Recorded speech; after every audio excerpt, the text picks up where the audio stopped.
We are the Unproducers. That's a bag of Crown Royal.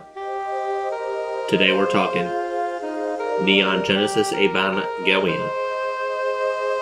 It's whiskey time.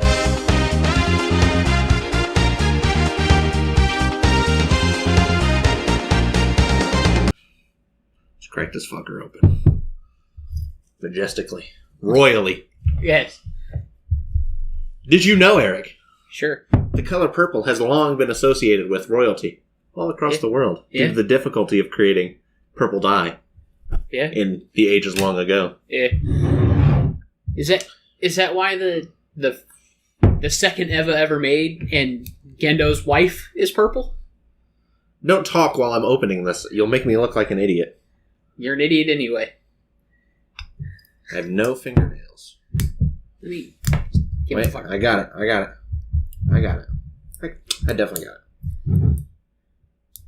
My hands are covered in stage fright sweat, Eric. Don't you understand? Why? So terrified of the proverbial audience. Okay. Let me get a bit of this. Okay. I'm gonna let you get a bit of that. Alright, I hope. Here's a cap. So screw on.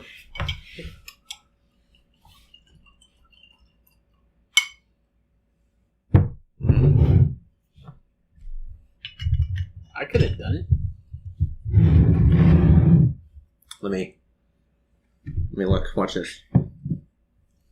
Probably unreadable, hopefully. Yes. So Tyler, tell me about Eva. Neon Genesis Evangelion is the anime that defined anime for the Western market in the late 90s, I think, along with Cowboy Bebop and a few others. And you know why? It gained notoriety for a few things. Do you know what those things might be, Eric? Mature storytelling. Well, okay. Having giant robots. Of course. Doing something seen as different and interesting with the giant robots. Yeah. Definitely. I haven't seen anything really get close to it. At least not before. Things have tried since, I think. But anyway, I want to talk about our personal experience. Because it's been about a year since we watched it. Yeah. At least since we finished talking about it. Yeah. I mean, have you gone back and rewatched it? No. Yeah, neither have I. I've watched End a couple more times. I've let it grow on me. I never saw it. It was I watched the first few episodes of it. Back in high school or so, like 4 or 5 episodes, and I liked it, but for whatever reason, one reason or another, I never stuck around and finished the whole thing. So we both watched it for the first time together, and we talked all about it, which you can find on the channel. Yes. So the first time kind of thoughts are there, so I'm sort of interested in taking a look back almost. Yeah. Tell me about your feelings. Try to sum up your feelings then. Wait, like when I first watched it? Sure. Yeah, sort of like let's say when it started up, the first handful of episodes, 5-10 episodes, what were you thinking? Was there a part that hooked you? That invested you? Who was your favorite character at the beginning? That kind of shit, I gotta say Misato was my favorite character, and she more or less stayed my favorite character. She's really like the straight man in like this whole cacophony of stupidity that goes on around her. Even though she does have her own like personal demons and shit, she keeps her. Her own like some at the beginning. They really, in terms of like the humor and stuff that they go for, they really play Shinji as the straight man. But as it goes on, she's really like, in terms of dramatic things that happening, she really is like the level-headed one. She's the anchor that keeps everyone... And fitting enough because she's like the adult, But she also has the connection to the kids, so it's less like she's not an adult in terms of being away in her own separate world, but she is like the mature kind of level-headed one, yeah. Yeah. The moment that really, like, hooked me is, I gotta be honest, is when Evo Unit 1 goes berserk for the first time. Because, like, that shit's fucking cool. As a concept of, like, the mech just, like, going completely berserk and doing whatever it wants is fucking hype. Yeah. Really, I mean, people will talk about how the show, like, it's obviously a lot different at the end and when you get into End of Eva in terms of what it is at the beginning. But really, from the beginning, it's kind of firing in all cylinders. It's just different cylinders, right? than you're on later because it does come out swinging for sure. So for a lot of shows, for me, I have to have like 2 hooks for me to like really get into a show and to really finish it, without like going on to other stuff and kind of just going back. It has to have like a second hook to make me just like drive all the way through it. You know what I mean? I think the second moment that really hooked me was after the angel fight where Rey dies again. Or no. Yeah.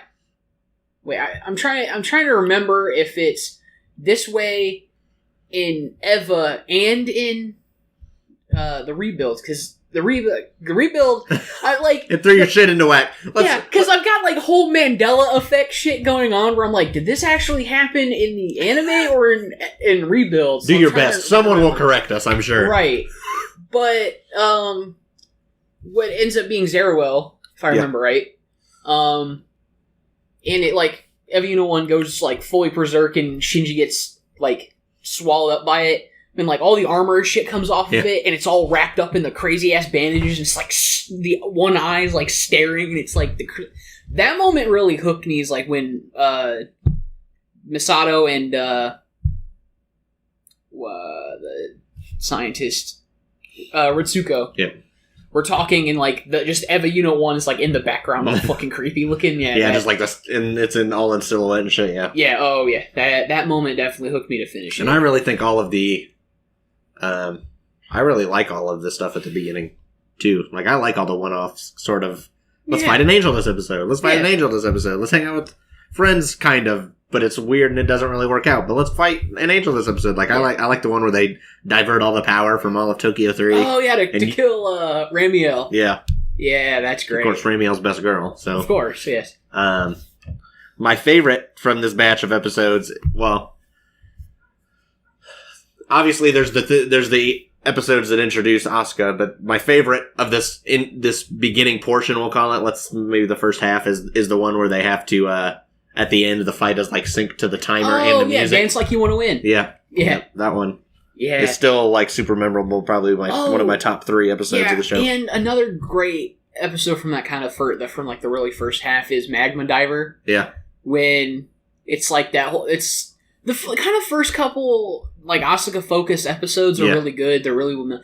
She makes it feel like... I think, as we said, it makes it feel like a mecha anime. For the first time, really. Yeah, because that's what they're... I mean, it feels like they're, like, got the team together. They're actually, like, competently taking care of shit for a short period of time until it all starts to fall apart. Right. But, yeah, so this whole beginning stretch... I mean, there's hints of what they're going to do with the characters later on. It's like sowing the seeds for... Because once we get into this later half, obviously, if you've seen the show, you know that it's very character-focused. Like, you really get in their heads. Like, that's the whole point of, like, the ending portions of the show. So, the beginning does a good job of, like, setting up the conflict and the angels and stuff to give the background plot some sort of stakes.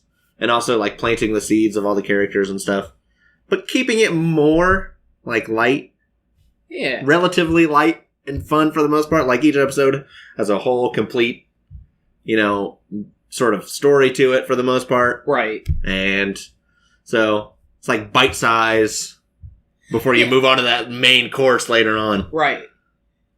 There's definitely a tonal shift towards the middle of the show. Oh, yeah, for sure. It makes it a little bit harder to, like, break it into chunks to watch. Yeah. It does. I mean, the way we sort of, because we were talking about it, we watched it very sporadically. We'd do 1 or 2 at a time, right? For the most part. I think so, yeah. Yeah. A couple times a week. But, like, this is a very bingey show just because, especially when you get to that later part, because it's always Pretty sure my dear hair is falling off. Did Asuka get cancer in the show? No. No, not that I maybe I She might be cancer, but she didn't get cancer. So this entire beginning portion is just great shit in general. Oh yeah, and it really sets up like Gendo as being like, what the hell's up going with Gendo? Is he the villain? Is he this? Is he that? Oh yeah, and all these mysteries are established. Yeah, that like. Evan never springs a new mystery on you. Not really. They really kind of set them all up and then let you ruminate on them until they never really get a resolution even in the end. Yeah, I mean, it's like... And if they do get a resolution, it's so, like, you don't even give a flying fuck about it anymore for the most part. Yeah. Like, I still don't really understand what Gendo's whole plan is. It doesn't make any sense. I think he wants to help cause instrumentality. But he wants it to happen in a certain way where he gets to be with Yui. He wants to be with Yui, yeah. Right. But, like, that doesn't work because she's already dead.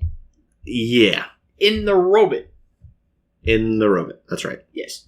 Yeah, I don't know. What the fuck is up with, like, Seal? What is up? Yes. Yeah, what's up with them? Like, really? They want instrumentality to happen because... Like, who are they? Like, just dudes? Like, powerful literally dudes? just dudes, yeah. They're not even, like, they're not the UN, because the UN's in the show, and they're like, we gotta stop instrumentality, and you're like, then who the fuck are these Sail guys? Are the dudes who, like, sit in the black void with the neon military table? And they're like, we gotta... honestly, and here's the thing, too, is now that I think about it, not knowing who Sail is way better than the explanation they give in the rebuilds. Yeah, I mean, there's just... Because... That's the thing is... You know what the explanation of the rebuilds is? They're just central nervous systems built into the pylons. Yeah. It's so dumb. Like, yeah, they're the type of mysteries where, like, explaining them doesn't make them better. It just make... Right. They're only interesting because you don't have any idea what the fuck is happening. Right. Which is...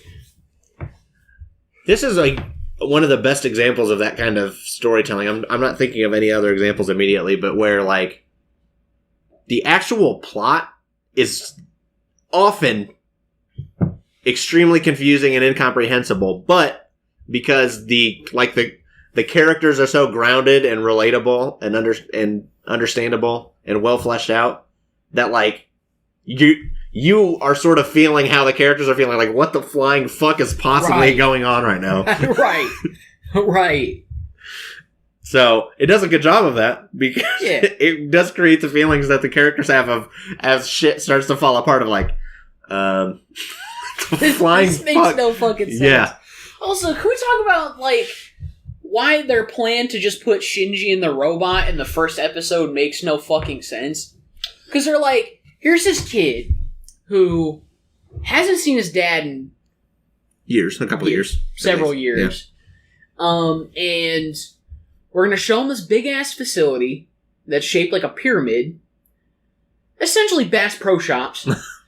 And we're going to make him pilot this giant-ass robot to fight this incomprehensible eldritch monster that he's never heard about, never seen anything of. He knows nothing. And he's seeing the robot for the first time, and and they're going to go, all right, you need to pilot it, or we're going to make this girl who you don't know anything about, who's all fucked up, pilot it. And Shinji goes, okay, I'll drive the robot. Do they ever give him a crash course on how to do it? They don't, do they? No, they let him sort of figure it out as he goes along. But he does it. He just fucks it up. Of course. As any 14-year-old would. I know. Yes. Clearly, yeah, like, I don't know. I know some people have had the experience of, like, they find Shinji extremely annoying from the beginning, which I just don't get personally, because it's like... Not from the beginning. I don't find him annoying. I find him annoying really, like, later on, when he's, like, shown, like, very little to no actual character growth. because like every time that he does kind of get some growth, he backsteps on. Oh yeah, well his if in broad strokes, his arc is like he starts off really weak-willed and non-committal to stuff, and just like self-doubting and self-loathing, and he gets better slowly over time until about episode like 15 or 16 when shit goes down, and then he sort of just spirals down from there. Right.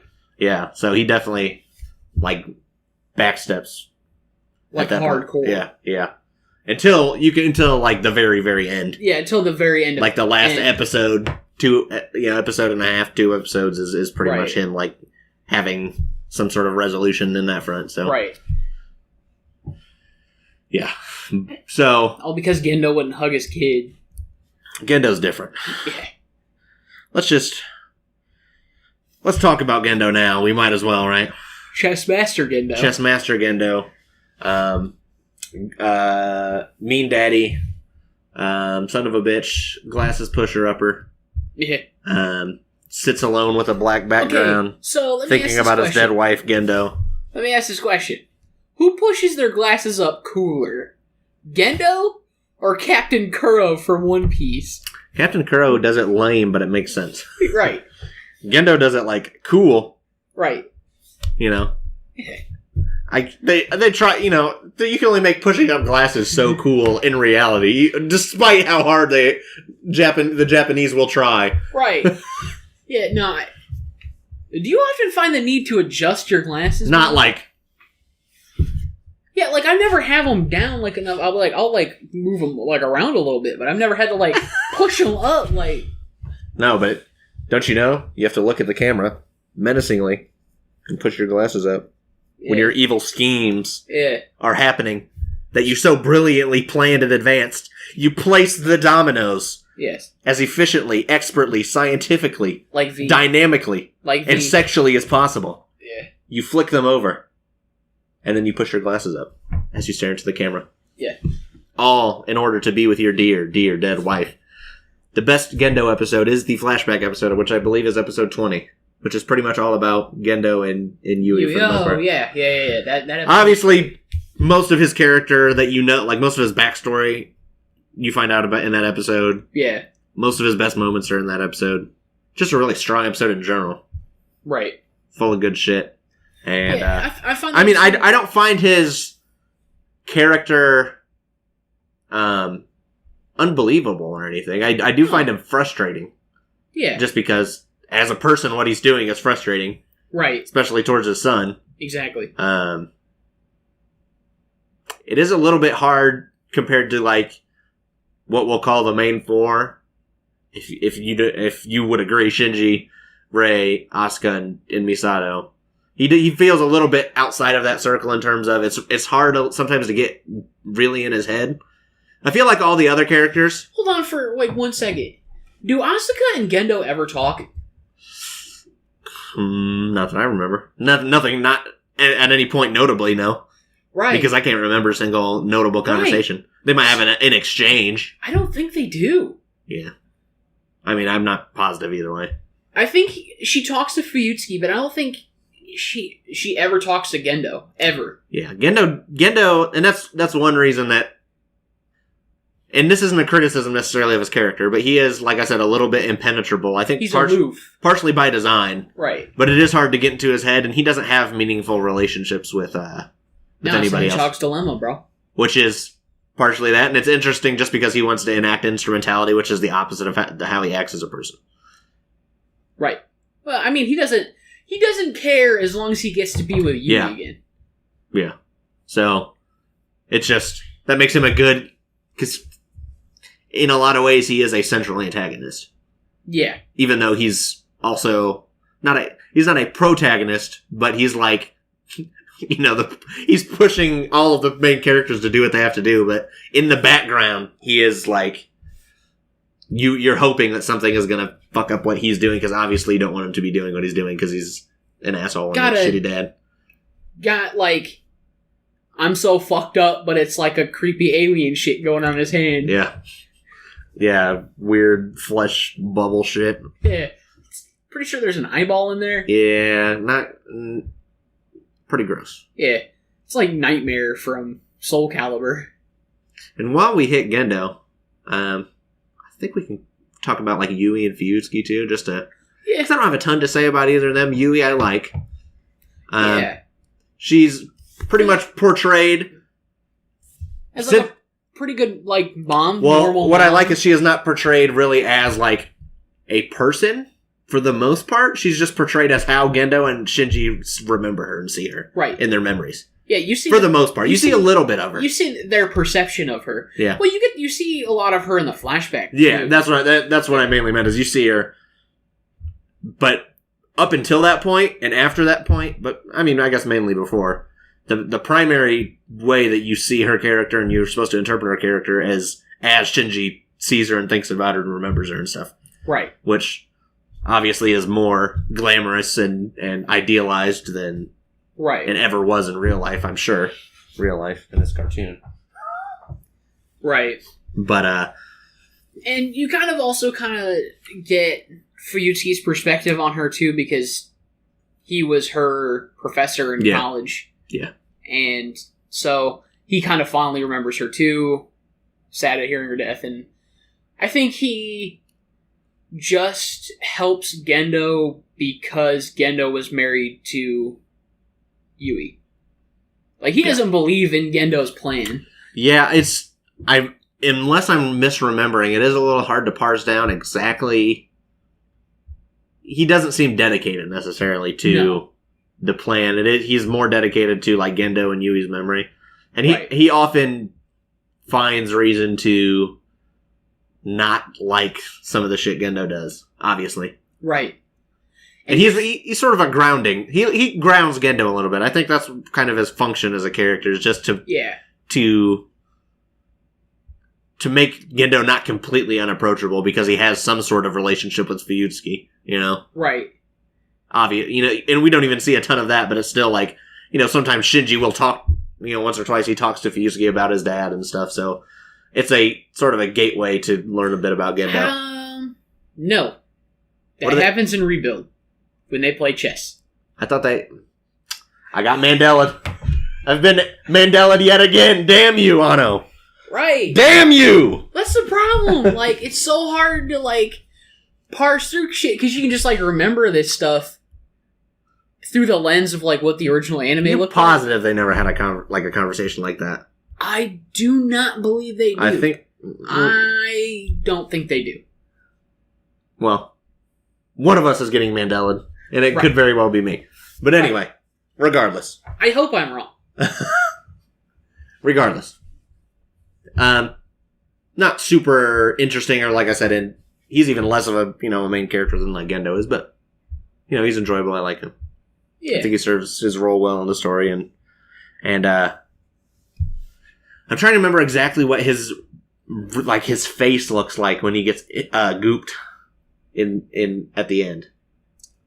Because you see him get gooped, and I remember when I saw him get gooped, I was very I'm not positive, but I think at the end he probably regretted it a little bit. Like, nobody wants to be turned into orange primordial ooze or orange Jello. Yeah, got gooped. Got turned into a Power Rangers villain, except orange.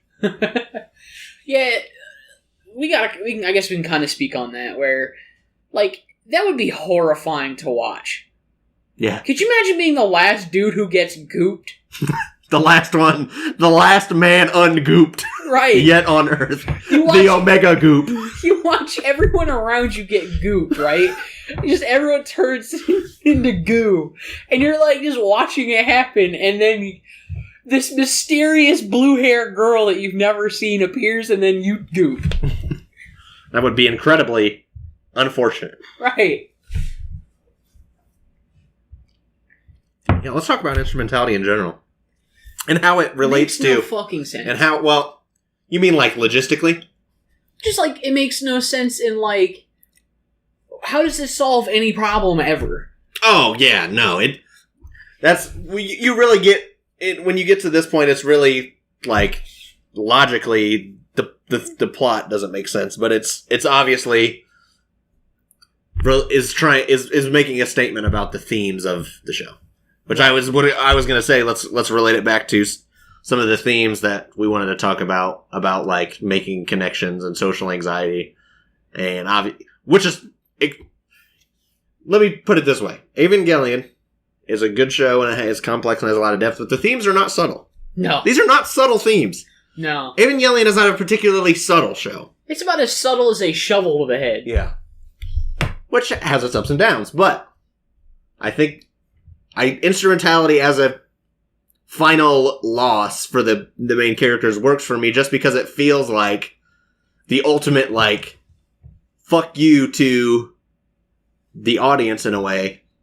Because, we've spent the whole show exploring these characters and what makes them unique and wanting to see them try to move through their issues and relating to them and caring about them. And the ultimate threat is everything that makes them different or unique stripped away so they can become goop, soul goop. Right. And be reunited in the after goop. The primordial goop. So logically, doesn't make any sense? No, not really. No. But I still really like it. It's understandable. Yeah. And because and like we said with Gendo, is a good example, but most of the primary characters have this issue, which of course is, like we said, unsubtly, literally discussed by the characters in the show, Hedgehog's dilemma. Right. Of wanting to connect with other people, but when you do, it's hard and it's painful and it sucks dick. So, it makes sense that Gendo as a central antagonist, even though he's not really, like, in charge, he is like the living counterpart to Shinji. Like, this is what can happen to you. You can become, like, cold and soulless and distant from everything that's real around you, attached to some, like, idealized version of someone you cared about. And you're willing to throw everything away and, desensitize yourself to what makes human beings people just to achieve that. And I think that's what... I think Shinji, by contrast, he obviously has that idealized version of Yui, but I think he, at least, especially early on in the beginning, he wants desperately to, like, have these intimate connections with people. Right. Like, obviously. Like, he wants to try to connect with his dad. Yeah. And everybody else too, and Asuka and Rei, and slowly that happens, and then it's all stripped away. Right. Towards the end, when they all sort of, like, fucking have their mental implosions. Right. As the episode goes. In Rei's case, a literal ass explosion. Yes. And then gets replaced. Yeah, the Rei tank is still, like, a fucked up, horrifying scene. Incredibly. Yeah, that... Rei existed to suffer. Yeah. And what I like... about that and Rei in general is just that a lot of people interpret her behavior like as a commentary on, like, so obviously we talked about social anxiety and stuff, but she often feels somewhere like you could possibly classify her somewhere on the autism spectrum or something, just in terms of... Here's the thing. Honestly, I think she's, like, made that way because... Oh, yeah, no, I think so, too. Because Rei 1, the little girl Rei, still had, like, a personality and shit, and made Ritsuko's mom fucking kill her. Oh, yeah. No, and yeah, it's explained in story, and it's obvious in story, and I think... Oh, can we talk about how much of a pimp Gendo is? Oh, yeah, Gendo pimpin'. Yeah, he mad pimpin'. Yo, he fucks... He fucks his mistress and his mistress's daughter, bro. That's one thing that I find hard to pin down about his character. Because... Well, he's fucking her. He knows that she is interested in him, so he just uses that as a way to manipulate her. That's what I was going to say, yeah, because I don't think he gets anything out of it. Because I don't think he cares about, like, sexual pleasure or anything like that. No. I don't think he is particularly interested in that. No. That's what I was going to say, yeah. Not after the death of Yui, I would assume. No. He just is like... Yeah, they're tools. They're tools, just like anybody else is, yeah. He uses his dick as a negotiating tool. Tool, yeah. Yeah. And, Yeah, that's what I was going to say as well. That's what that always came across as to me. But on the other end, they're of course attached to him and they're loyal to him. But I think he fostered that on purpose. Oh yeah, just to get what he wants. Yeah, and Rey he of course stripped her personality just because that is a defense mechanism for him that she won't reveal his plans, and he kind of fosters almost a similar relationship without this the sex with Rey that he does with Ritsuko and Ritsuko's mom. Yeah, where he kind of enforces a bit of loyalty in Rey, but Rey's young enough where she can question it. She kind of shares the memories almost of the other Reys. Yeah, it's almost it's definitely the abusive parent vibe that she's supposed to represent. Yeah. So and how that has made her socially distant and right, and and so of course when you have her and Asuka trying to interact, it just never goes well. No, because they're hot and cold. Yeah. Well, and they both have feelings about Shinji, how romantic you want to call him, but they both have their feelings about Shinji, and I think Rey is more she wants to sort of have this protective and this intimate vibe with him, where Asuka is also, I think, romantically interested in him, but more she wants him to challenge her, and he won't do it. Right. So I think they want different things out of him, and that's just a good way of him getting pulled in two directions. Right. So this kind of stuff all comes to a head as we exit that beginning portion of the show and get into the middle chunk around episode 13, 14. Right. But even as you say that she wants him to challenge her, when he does... Oh, yeah, no. She just mentally... that's what causes her mental implosion. Oh, yeah, no. I think that's what she subconsciously wants. I think it's the same thing with Rey. Because I think part of the point is that they're all confused teenagers and they have fucking, double think, want two opposite things at once and shit because they're idiots. They have, the hardest case of cognitive dissonance oh, yeah. in anything ever. Yeah. And I think I haven't went back and listened to our talks before, but I just want to say that whenever I'm spitballing ideas or talking about what the characters might be thinking, I'm never trying to definitively plant it down on it, because I don't think you can. I think that's part of the point. Yeah. I think that's part of what makes them interesting characters, is that you have a framework from which to interpret their behaviors and what they say and shit. But I don't know if you can really definitively just pin it down to one thing ever in any situation. No, absolutely not. And I think that's what attaches people to it, and that's because the characters. You can read something online that completely changes you the entire lens through which you watch the show, and you watch it through again, and you just completely, oh wow, I never thought of it that way. That's crazy. Yeah, and that's a cool thing. That's something you don't really get with a lot of stuff. Yeah, and that's what, and that's the sacrifice the show makes for the plot. Obviously, like we talked about before, but it pays off in spades because the central characters are some of the most interesting and entertaining to watch and complex and coolest, bestest, love them to death characters. Like I said, those main four, especially Shinji, Rey, Asuka, and Masato, are all incredible. I love them to death. Yeah. I mean, you could take those four characters and literally put them in any situation and then just have fun thinking well, what would this do? And obviously there's been now decades of weird spin-offs and games and manga and all this shit that's just let's put the characters in regular high school. Let's make Shinji Razor, Rey Razor. Yeah. That shit's fucking weird. Yeah. Won't say that it's bad. Do what you want to do, but shit's fucking weird. It is a bit weird. And I'm not really overly interested in any of those necessarily, you know what I mean? But it's still, I absolutely understand it, and it makes sense to me. Yeah. Though, Some of the endings to the Shinji Ikari Raising Project are kind of funny. I don't know anything about him. Okay.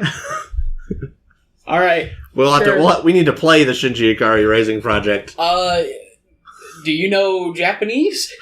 No. Okay. There's not even a semi-translation out there? I don't know. There might be. We'll have to find out. If there is, I'll annotate it or put it in the description or something. I'll double check on it. But and I also want to say, the guy who linked the erotic fan fiction, you can go fuck yourself. Well, I'll find the fan fiction and link that too. And there's a comment on one of the old videos. I forget which one. Yeah. That shit was not cool. Won't say I didn't read it. You're just saying it's not cool to put up a wall, so plausible deniability of enjoying it. Yes. So, poor Rei. I think she gets shafted a little bit towards the end. I'm pretty sure Anno forgot she existed. I think they sort of admitted that, yeah, towards the end she does get a little shafted. So, her where her character ends up can feel a little bit half-baked. She becomes a plot device. She kind of does, unfortunately. Kind of, my ass. I mean, she does, but it's the kind of thing where when you're watching it, you're trying to, like, what the fuck is going on in her mind right now? You know what I mean? The framework is there that you can interpret it that way, but you're not wrong. That's what I'll say. And I mean, if there's a character that was going to become a plot device, I guess it makes sense that it's Rei, just because she is literally a plot device that Gendo invented. You're not wrong. I still can't believe he made Rei just from, like, whatever was left of Yui that he scraped out of the plug. God damn. What? I mean, yeah, I know. I'm not wrong. No, you're not wrong. Like, why did he make her hair blue? Just don't worry about it. I'm gonna make this one blueberry because I got that strawberry one out in Germany. It's like, bro, like... It's fucking wig, dog. I mean, my hair. My real life hair. Yeah, right. You're not wearing a cap. That's the problem. Well, and thinking about, we discussed how Shinji makes progress then backslides. Yes. And I think Asuka does the same thing. And no. It's different. It's not the same. Asuka, but it follows a similar trajectory. Well, I want to say. So here's my point, right? Yeah. Asuka kind of starts high. And continuously... Yeah, she, like, gets better and gets better. And then she just, like, really hits rock bottom. And then in the end, she kind of miraculously recovers, almost. To an extent, yeah, no, I see what you're saying. Well, and the reason I was making those comparisons, because I think you can draw the similar thing with Rei. It's just not as defined because she's a little absent in the later parts of the show when you get into that ending couple of episodes. Dead for a couple episodes? Yeah, it's so. I don't remember when Rei 3 shows up. But you can interpret it as... Is it later that same episode? I don't remember exactly. Yeah, me neither. You can interpret it as she started off as hardly a person, no personality, that kind of thing. And she got better and better. And then she died. She backslid and died and backslid. Same. She didn't backslide when she died. I mean, she literally became a plot device again, though, by the end, is what I'm saying. That's what I'm trying to... I'm trying to draw a bit of a parallel just in how the three characters have their arcs. Not in the exact details, necessarily. You know what I mean? And I think that you kind of see their downfall even in, like, Misato, because Misato doesn't really have too much... Yeah. I was going to... character movement. Yeah. But you kind of see her desperately trying to hold these three disparate characters together. Yeah.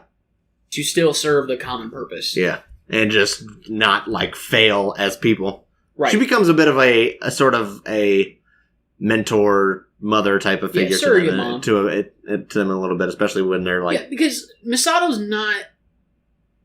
actually cares for them as people. Yeah. She doesn't I think that's honestly why she's one of my favorite characters. And nobody else does. No, Ritsuka doesn't care. No. Gendo definitely doesn't care. They want to care. They care about each other, but they just can't do it in a non-terrible way. Right. Because they're 14-year-olds. Yeah. They should be in middle school, not fighting robots. Yeah. Can you imagine how much better this shit would have gone if they would have been in, like, high school? I mean, they were in high school. They just also had to fight robots. I thought they were in middle school. I don't fucking know. Japanese school is weird. I still don't understand it. Yeah, high school is like 3 years. So, I don't know. Either way. Right. Speaking of school, let's cover Tails and Knuckles. Tails and Knuckles. And whose real names are... Toji and Keisuke. Toji and Keisuke. Or is it Kensuke? I think it's Kensuke. I think you're right. But it might be Keisuke. I don't Starts with a K. Knuckles. Remember. But remember, their names are the opposite of how they are. Yeah, because Knuckles is like the nerdy one, and Tails is the one who wears the tracksuit, and his sister gets like almost squashed by a robot and shit, right? Or he tries to save her and hurts his leg or something. No, no. So in the actual show itself, his sister gets caught up in one of the angel attacks, but she's okay, and Toji gets picked for the pilot Eva 4, and Eva 4 has been infected by an angel, and he gets all fucked up when... Oh, yeah, that's right. When they use the one plug. Yeah, I know what you're talking about. I forget what can't remember what it's fucking called. That has the tiny little ray in it. No, it has the tiny little Kaoru in it. Oh, God. Alright, we gotta talk about fucking Kaoru now. Kaoru is in one episode. Correct? He is, and he is probably the most iconic character that's not the main four or Gendo. That's my fucking point. I don't understand. He's in one episode. What's up with you fucking Fujos? Why is he so fucking popular? I don't love Kaoru. I hate him. I don't hate him. I like the episode. Okay, I don't hate Kaoru. I hate Kaoru's popularity. Yeah, I want to talk about it. Because it's unearned.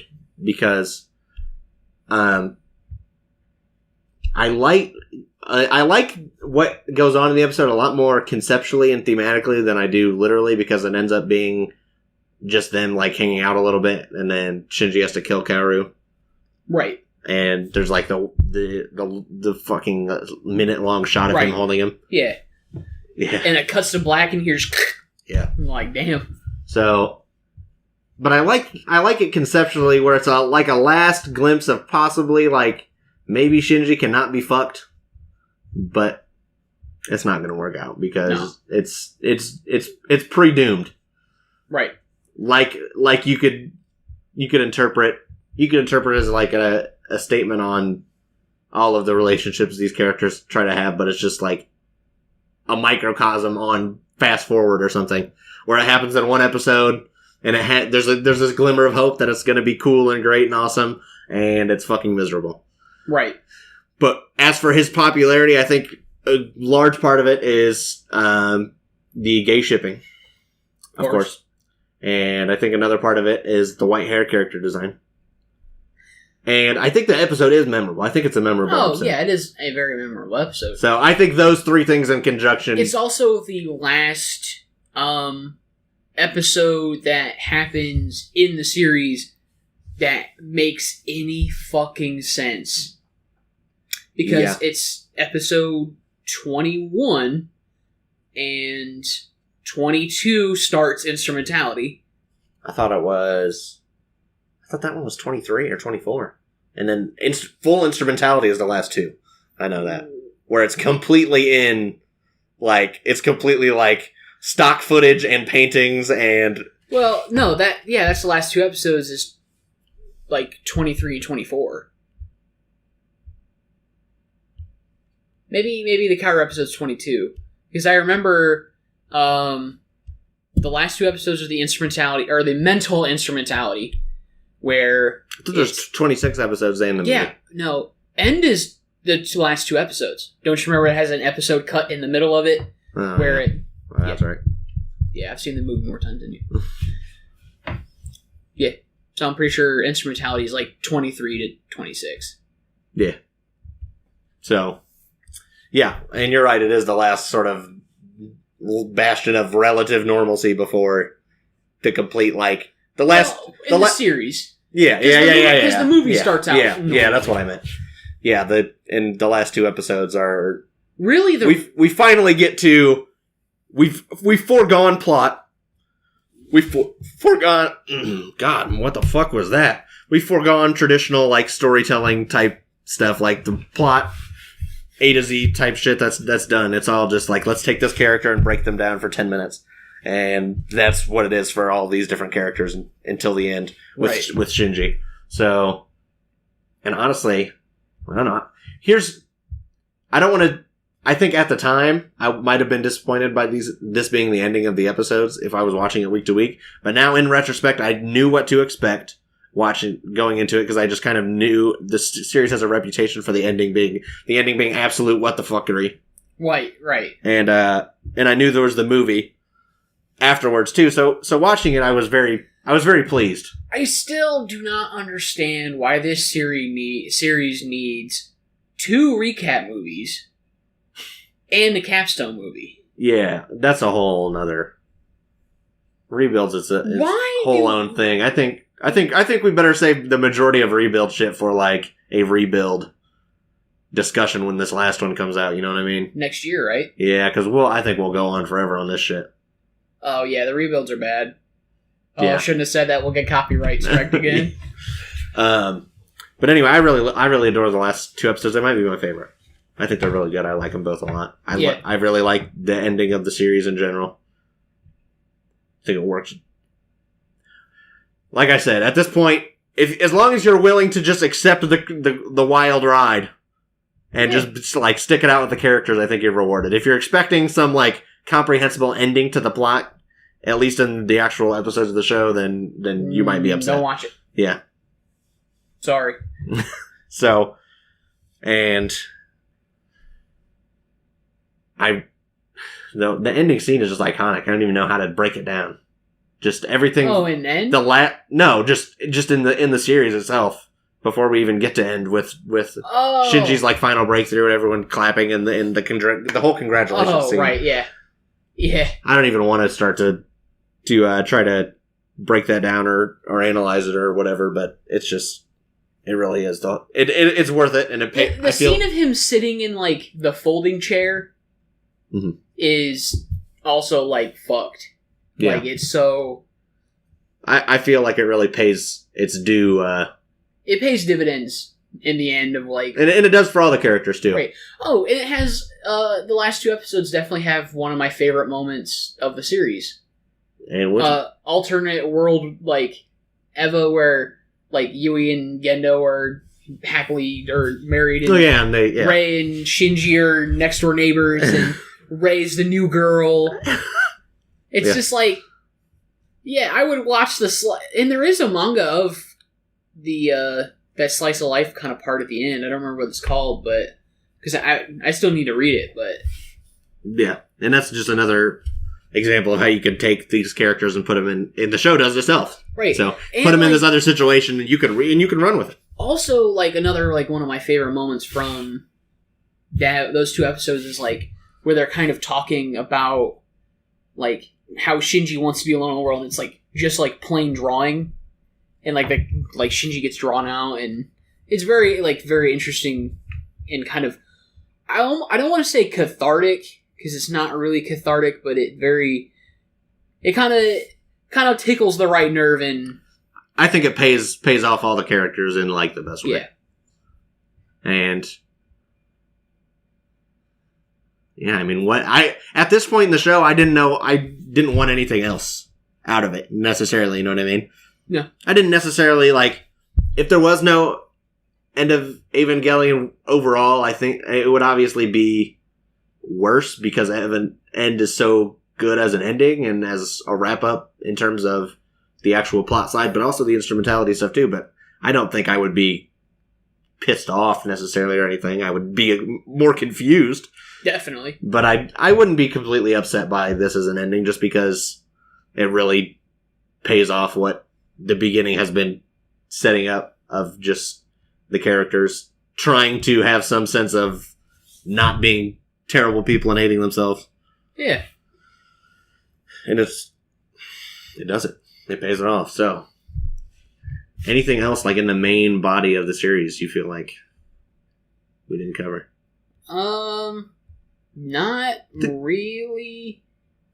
I mean, the Eva designs are really cool.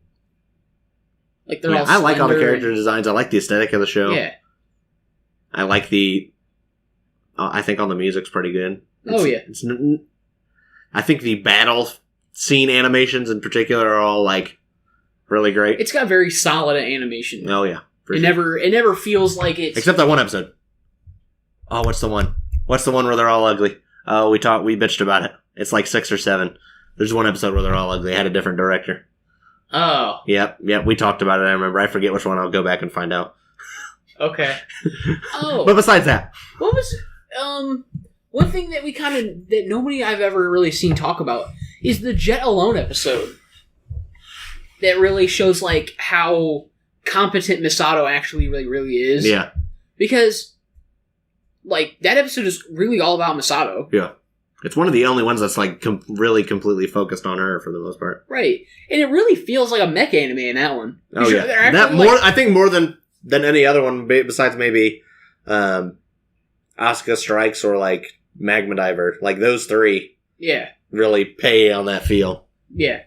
Because like they're literally fighting another giant robot. Yeah, yeah. Not some like fake magic weird eldritch robot.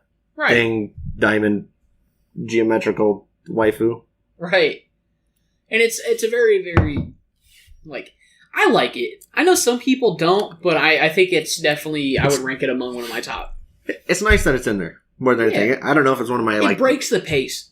Yeah, I don't know if it's one of my favorites, but I appreciate that it's in there, and I like it. Oh, man. I feel, this is another one where I feel like we're basically like skimming. But what can you do? Yeah. What can you do? We'll be here all fucking day.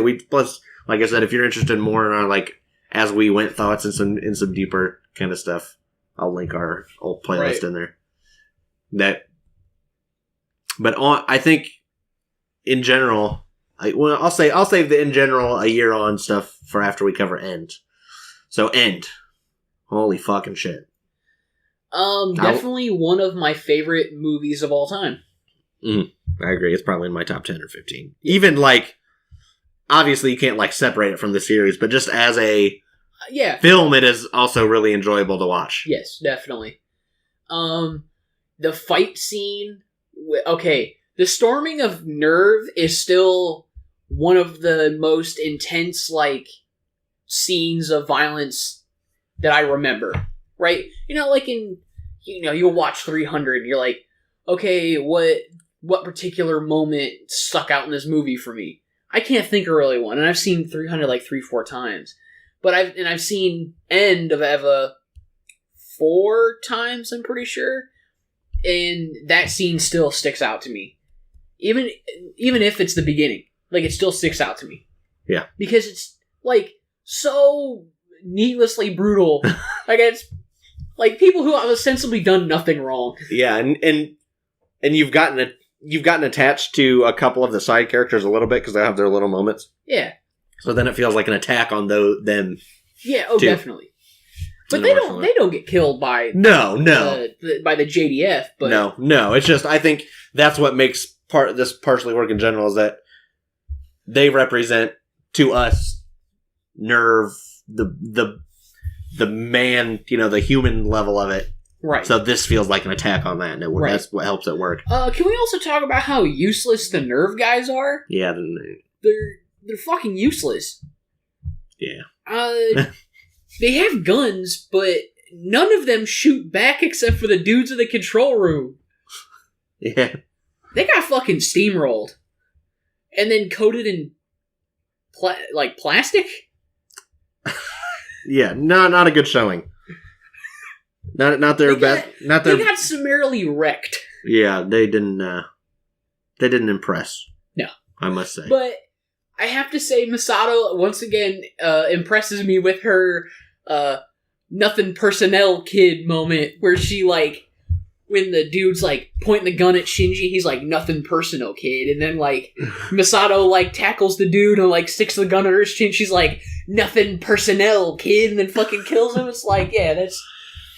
what Misato stays top tier, best character. Top tier wife, yes. Forget the waifu wars, alright? There's no war here. Misato wins. Yeah, Misato brings all of us together. Yes. Like she was intended to. Yeah. Her hair is literally purple. So it's kind of obvious. Yeah. That is, I never even noticed. I never even thought about that, but yeah, it is obvious. Wait, you never thought really? I never... Just look at her. I mean, I know her hair's purple. That's not what I meant. I mean, her hair's purple, Asuka's is red, and Rey's is blue, is what I meant. Oh, yeah. Yeah, so...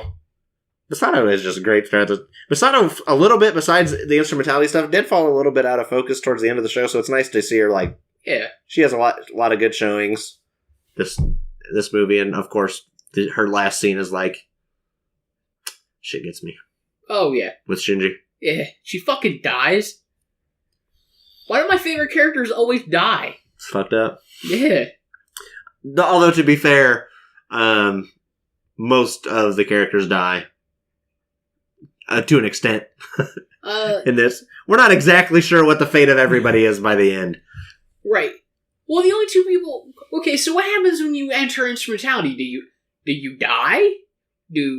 Does your physical form just cease to exist and your consciousness joins the rest of them? Here's my interpretation is that because Shinji and Asuka were both in instrumentality, as we see in the movie and in the last couple episodes of the show, and that they're seemingly out of it at the very end, in the very last scene. Right. That says to me that at least if you were alive when it occurred, then you can get out if you want to. Wasn't Asuka dead? I don't think she was dead. Bro, she got skewered like 15 times. Not one of those spears fucking hit her? Come on. It's hard to... I just don't feel like... With Misato, it's very explicit. Well, because they explain, like, you can pull yourself out of instrumentality if you retain enough of your ego to, like, retain yourself so you're able to pull yourself out. Yeah, but it's... How, like, is Yui in there then? Is everybody who ever died in there? I don't know. We don't know. And I think that's part of the problem. No, Yui's in the robot still. Because, like, she's, like, talking as she's floating out into space, T-posing. Yeah. Doesn't she literally Isn't Unit 1 literally T-posing as it's floating through space? I think so. It's supposed to look like a cross, kind of, right? Oh, yeah, and it's got the... It's Evangelion. We haven't even mentioned the abundant, meaningless Christian symbolism. Yeah. I don't want to say meaningless on the author's part. Let's put it that way. Right. You can use it to interpret however you want. But. Right. It also has some Jewish symbolism in it, too. Yeah, just all kinds of, like, this shit looks cool, so let's put it in there. Yeah. The names of stuff. Which I fully, I'm fully, like, okay with that. Yeah. It's better than... Having it because it's cool is better than not having it at all, I guess. Right. I mean, it does look cool. Yeah. And to say that, like, I've seen that as a criticism leveled at the show sometimes where people talk about these different themes and stuff, or the symbolism, and people will be like, oh, well, this interview from Hideaki Anno, he said that they just put the shit in because it looks cool. I'm like, that doesn't make your interpretation not, like, worthwhile because, you know... The reason that they put something in there isn't as important as what you're getting out of it for your interpretation of it. So, right. If you're, I'm not religious, but I'm sure if there's somebody religious can pull a lot of different shit out of it, you know, either positively or negatively towards certain concepts or whatever, you know. Yeah, that's up to you. Yeah, make it what you will. Yeah, exactly. That's what I think the show's there for. I think that's what we mentioned for. Oh yeah, exactly, but. It's super explicit with the show. Like we talked about the characters. It's all interpretive and that's like the foundation to me of what makes the show fun to talk about. Still, like, having not revisited it in over a year, getting close to 2 years since we very first started it at this point. Oh yeah. Like, it's still super memorable. It still all sticks out in your mind. And it's all still fun to interpret and think about, so. Oh, definitely. And what I like about End, I've seen people say that you should watch up to the last 2 episodes. And I swear to God, if I see one more thing where somebody goes, what's the watch order on Evangelion? Oh my God. It's Neon Genesis Evangelion. Then End of Evangelion. Then Rebuild of Evangelion. It literally cannot be more clear. It's literally in the fucking title. Right. I started with Rebuild 2, I said fuck it. I started with Death and Rebirth, and then I watched End, and then I watched the series. And then I watched the Rebuilds 3, 2, 1. Right.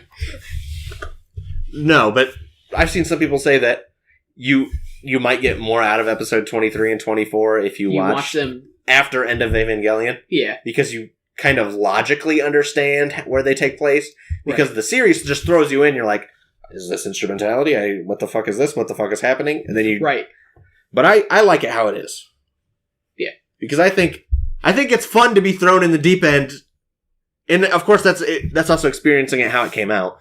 But I think it's more interesting to be thrown in the deep end and try to interpret it. Yeah. And then it's sort of like, well, this is what happened. And you get a clearer picture of what's happening around instrumentality. And also in the film, there's a good chunk of it that's dedicated to like representing the actual internal working of instrumentality. And I think that's interesting too. Honestly, I think it would have been cooler in the series if the last 2 episodes were like earmarked as 25 and 26. So you got just like a jump from 23 or from 22 to 25. Yeah, whatever. Yeah, that would have been cool. Yeah, and it would be God. That would make people fucking confused too. You'd have people being like, "My torrent doesn't have 22 and 20 or 23 and 24 in it. What the fuck?" Right. But I like it how it is now, and I like the actual ending of the movie. Yes. Oh, yeah. Because, God. It's such a cool, like, almost what I would consider a modern art painting. Yeah, the background and just the setting of it is incredible, and just the last, like, although, after all of this shit where the characters have been through so much, and they've gotten better, and they've gotten worse, and they've been in instrumentality, and they found themselves enough to escape, and they're sitting on like the edge of like this fucked up, ruined, devastated world. Their other friends, gigantic magic corpse dead in the distance. Right. They still can't, they're still, although now they have a chance to be themselves, they're still not completely ready to stop like going at each other completely, you know what I mean? Right. That's what I get out of this last scene is they're able to try to be people, but they still got a ways to go. Yeah, definitely. And the ending is ambiguous enough where there's probably millions of different ways you can interpret it as. Some people think they never really left instrumentality or whatever. Right. Like this, it's representative of them being within whatever the process of instrumentality is, but also having some kind of sense of self. Right. I always seen it as like when instrumentality happens, it doesn't end the world. It just takes the people. Right. And I would like to think that there's other people who are also able to like have enough of a sense of self or ego, like you said, to manifest back in the real world. And the people who can't are still in that process of instrumentality, which is like unreachable, like it's its own dimension or some shit. Right. That's how I always thought about it. But it's obviously vague enough where you don't really know for sure either way. Right. Definitely. Did you know that the shit that fills in the entry plug, like the water shit, really exists? I think we talked about it once now. Give me the details. Give me the details, Eric. I don't know too much about it, but I'm like... Give me the... Is it vitamin water? I'm pretty sure it might be... I'm pretty sure it might be vitamin water. Thanks, Coke, for sponsoring this video. Wow. Put vitamin water inside your mom. Bro, no, it's... it's Monster Zero Ultra. I wish I had one right now. Right. Had one this morning. Still tastes like butt, but... No calories, though. Right. I like to drink my Monster Zero Ultra while I watch my original VHSs of Evangelion, and I bitch about how bad the rebuilds are. We're boomers, bro. Basically, yeah. Boomer life. Yeah, but you still won't mow your yard. Well, anything else about Evangelion, end of Evangelion, you want to go into before I kind of want to cap it off with like our 1 year on, like what's changed for you or anything? Oh, there's not much I want to really. No, I think we covered pretty much broad strokes what I wanted to. We talked about it. Like I said, we've talked about it a lot before. I think we'd be happy to talk about it more in the future in the comments or whatever. So, any questions or your interpretations of stuff, I find it super interesting. I'd love to hear it. So, yeah. But I think as time goes on, since I've seen the show, I only hold it in like a higher regard in my mind. Definitely. Because for me, like after watching Eva, I'll go and watch like other stuff and kind of subconsciously compare it to like, oh, how does this like invoke emotional responses in me? Not like, I won't compare like a shonen to it. Yeah. Like my shonen watching brain and my like, Eva type show watching brain. Honestly, like the biggest thing I would compare it to that I've seen rather recently is Madoka. Where they do feel like they're both very like psychological type of shows. They're psychological. They really turn a common kind of trope on its head, or genre on its head, and take it to a really dark place that a lot of shows don't explore. Yeah, they both feel like very... I've never gotten the impression that, especially, maybe you could get this impression at the end of the series, but I never got the impression that any of the ambiguity or like openness at the end of Evangelion is anything but intentional. Right. Yeah, no, there's at no time where I would say that Eva is written badly. Oh, no. I don't think so at all either. I think that's what, more than anything else, that's obviously what keeps people coming back to it and keeps people attached to it is... Definitely. And just the characters are like forever like one of my favorite casts of characters, especially like I said, those main four. Every single one of them, I can look at them and think about the things they do in the series and shit, and the type of traits they have and the type of issues they have, and you see parts of yourself in every single one of them. Oh, definitely. And like, but at the same time, they don't feel like their characters are like they're characters, not caricatures. Yeah, but at the same time, they are all. I think you'd be hard pressed to not relate to anything from any of the characters. You know what I mean?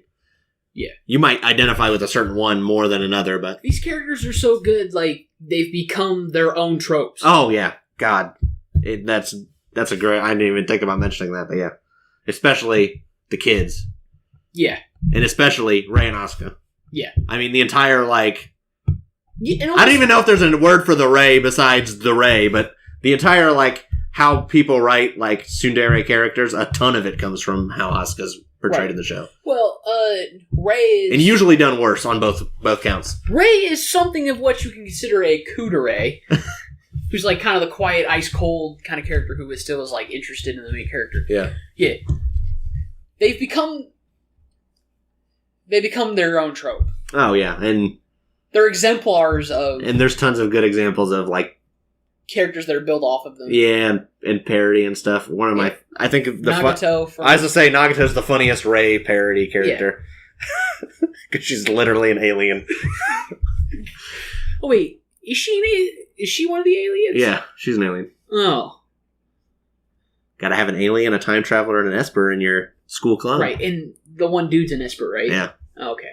And the other chick's... Okay. Right, I forgot. I couldn't... For some reason, I thought she was the time traveler. So, for some reason. If for some reason you watch this video and you haven't seen Neon Genesis Evangelion and End of Evangelion, just go fucking watch it. Go watch it. Go watch it right now. I hope anything we have said has like sparked the interest of you to go watch it. I would hope if you've seen up to this point, then you've seen the show. So if you love it or you think it's the worst fucking show ever made and it's overrated and you're wrong, but that's fine. You're allowed to have your opinion. Then talk about it because it's something I really like to talk about. And read about. Definitely. And I think that's what makes it still like a standout show, like I've mentioned before, and a show that people go back to, and that is still like one of in the upper echelon of a lot of people's favorite shows. Is that it's you could talk about it probably forever and not drain the well, so to speak. So yeah, there's always some like little detail or something that you can talk about. Oh yeah, for sure. Yeah, and you can almost infinitely remake it. Unfortunately. Right.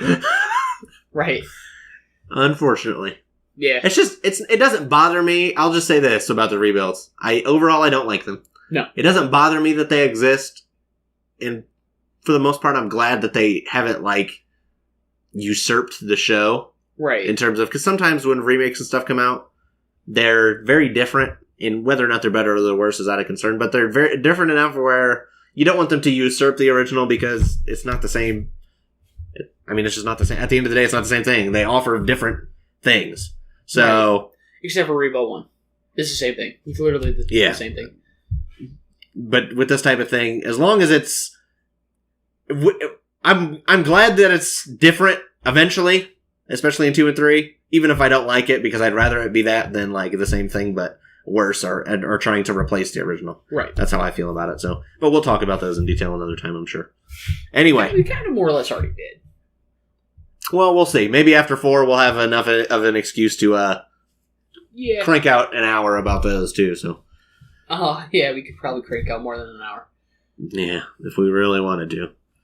If we fill up the notebook with fucking notes of, this scene is annoying, this scene is bad, this character trait's annoying, this scene is annoying. We'd be here all fucking day. Yeah. Same as we could with this show. If we really rewatched every episode and took notes on it, we'd be here all fucking... Probably sit for 4 or 5 hours and talk about this. Yeah, but that's no fun. Just go back and rewatch our series of... Yeah. when we watched it. Yeah, exactly. Hey, next time, I bet we'll drink whiskey and talk about something. I hope so. Depends, I guess.